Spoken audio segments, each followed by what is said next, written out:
What is up, everybody, and welcome back to another episode. On today's episode, I'm going to show y'all how to target these big crappie in the summertime. So summertime is probably by far one of my favorite times to fish. I love brush pile fishing. I spend a lot of time out here finding brush piles, putting brush piles out, so I can come here every single year and just put the smack down on them. So what I'm going to do is I'm going to go through what I'm using, where to look, and then I'm going to get on the GoPro and show y'all what I do as far as technique, lifting, moving it around, and hopefully y'all can be catching y'all some big old crappie soon too. So I'm going to go through what I'm using for my lure and show you how I do it. So that's it right there. It's just a little jig. I might have to go up on the sides a little bit today just because it is kind of windy. So what I do is I get the little jig, take one of these little guys right here, the crappie niblets. We're going to put it on the hook, drop it down to the brush pile, and see what happens. I have a medium heavy rod with braided line. The lake I'm fishing is pretty muddy, so don't really have to put a leader on it. So we're just going straight braid today. So I'm gonna head out here to some of these brush piles, show y'all what they look like on the graph, and then get to fishing. So we'll see y'all out on the water. All right, so if you look at my screen here, a lot of my brush piles are gonna be right where the blue line and the white line meet. So I have it set to about 15 foot where the blue line ends, and about 20 foot is where the white line begins. So what I do is I put on my side scan, as you can see it's going right now, and just kind of drive right there on that edge and find all these brush piles. So what I'm going to do is I'm going to drive over one or two of these and just show y'all what a brush pile looks like on the side scan. Alright, so we're coming up to our first brush pile. We're just going to look at it, see if there's any fish on it. So as we go over it, you can see right there, that is a big brush pile. And if we stop it and zoom in just a little bit, you can see all those big fish sitting right on the top of it, casting the shadow. So that's what we're looking for. So we're going to turn back around, drop down on it, and see if there are any keepers on this brush pile. So if you look right here on the screen, you can see the first brush pile. Might be a big one sitting off of it a little bit. Might even be a carp though. So as you can see, there might be a few sitting right there on top. So we're going to get a drop on that and see if any of those are hungry crappie. Alright, so we're going to give it a little flip out. Try to get it just a little bit out there past the pile. We're going to let it drop down all the way to the bottom.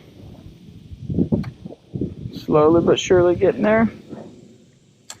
Once we get slack in our line and we're to the bottom, we're just going to nice and easy come up real slow. And once we get up above the brush pile, we're going to stop and give it just a few pops.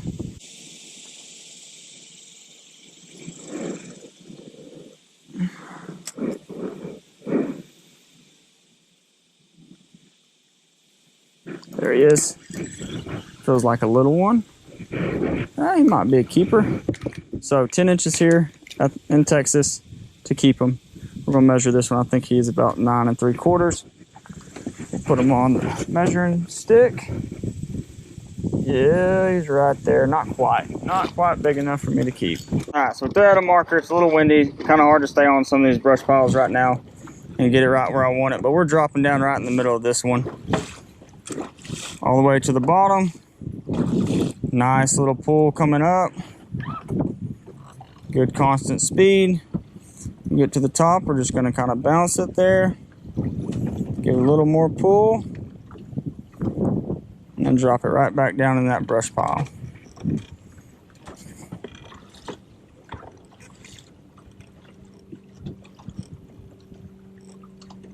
Oh, big one. Looks like a good one. Oh yeah, big old slab crappie. I think that is number 3 so far for the day. It's a good fish though, I'll take that. It'll be dinner tonight, so 3 in the box so far. Get another niblet back on and see if we can't get a few more. Alright, so we made a little switch. I put on some fluoro. Getting a lot of fish just coming right up to it and not eating it, so we're gonna see if it makes a difference or not today. Usually doesn't out here, but hey, you never know. On another one. Decent crappie. Getting there. Into the box. Got a big old school of them right here. If y'all can see that. Right there, there's a brush pile with a bunch of crappie all around it. Got him. This feels like a decent one, maybe? Oh yeah. Heck yeah. And he fell off, but he's in the boat and he is going into the live well. So what is that? Number 5. Slowly but surely getting it done. Let's get back up here and see if we can't get another one. I'm gonna get a little nibbling on. So little niblet. Get back on the brush pile. It's about right there.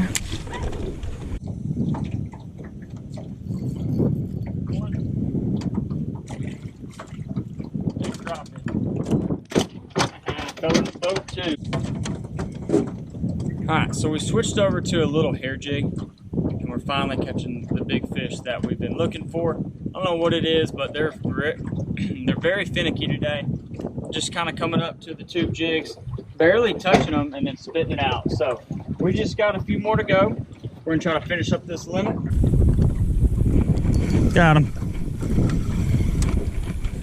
Oh yeah, another keeper. Maybe not. We'll check him. He's gonna be close. I think he's gonna be a little short actually. Oh no. He's 10. We're good to go.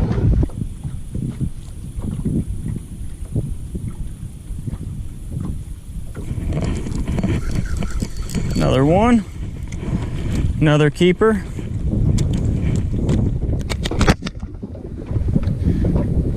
Dinner.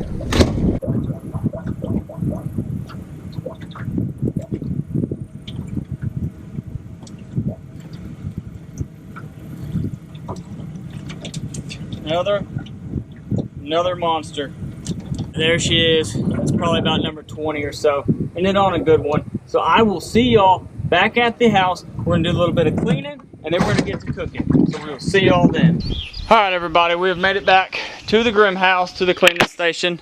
So we ended up with, I think, right around 20 fish. Got one trying to make it into the tank. 20 fish today, a little tough. It just got super hot on us. So I'm about to put the camera on the tripod and I'm gonna show y'all how to clean a crappie the right way. So we're doing it with an electric knife. I'm gonna give y'all a little run through of how I do it real quick, and then we're gonna get to the kitchen and start cooking.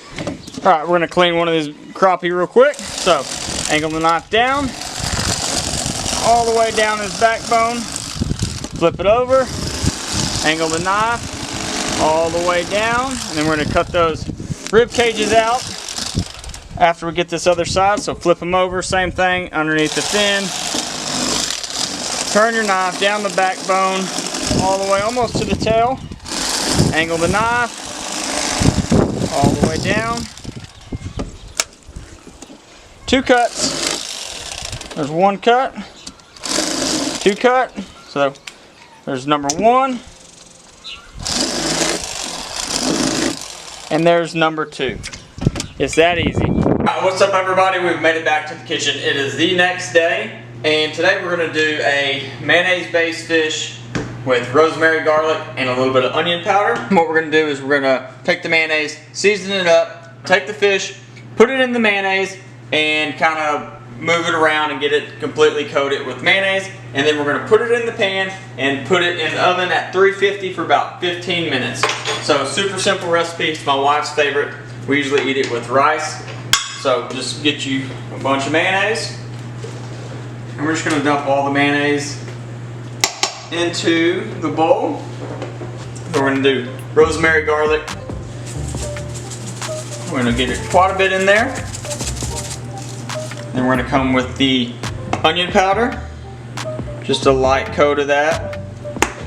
We're gonna take it, we're gonna mix this all up so it spreads evenly through the fish. Now I think we need a little bit more rosemary, garlic. All you do is take it, we're gonna set it in there, get the first couple pieces mixed up, and just kind of as it gets coated, we're gonna add just a little bit more. Alright, so as you can see, all the fish are pretty evenly coated with mayonnaise. And all you do next is we're just going to take it, we're just going to dump it straight into the pan. I have a little bit of butter on there so it doesn't stick too bad. Alright, so all those pieces are down. We want to try to get a even layer, so I try to just go one piece of fish layered. I don't really like them on top of each other. Sometimes if you have too much fish, it will. But just best you can, and sometimes you might have to use an extra dish. So we're going to get these layered up, and then we're going to put the toppings on them. Alright, so what we're going to do next is we're going to take some Ritz crackers. We're just going to kind of crumble them up. You don't want them too crumbled up. You want just a little bit of texture still from the crackers.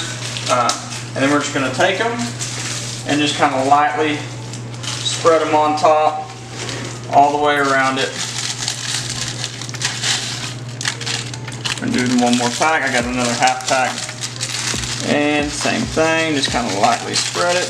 Then we'll take a spoon and crush up some of the bigger ones. And then we're going to put this in the oven, 350, 15 minutes, and then we're going to be eating good. Got it pretty evenly coated on top of the Ritz crackers. Oven's pretty much done, preheating.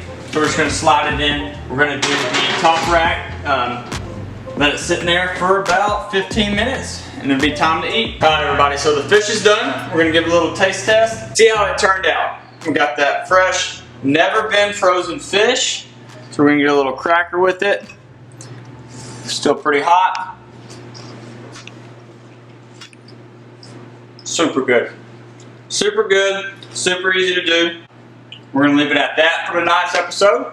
So make sure you hit the subscribe button and make sure you follow along for our next fishing trip or hunting trip. I don't know yet. We'll see. But make sure you hit the subscribe button.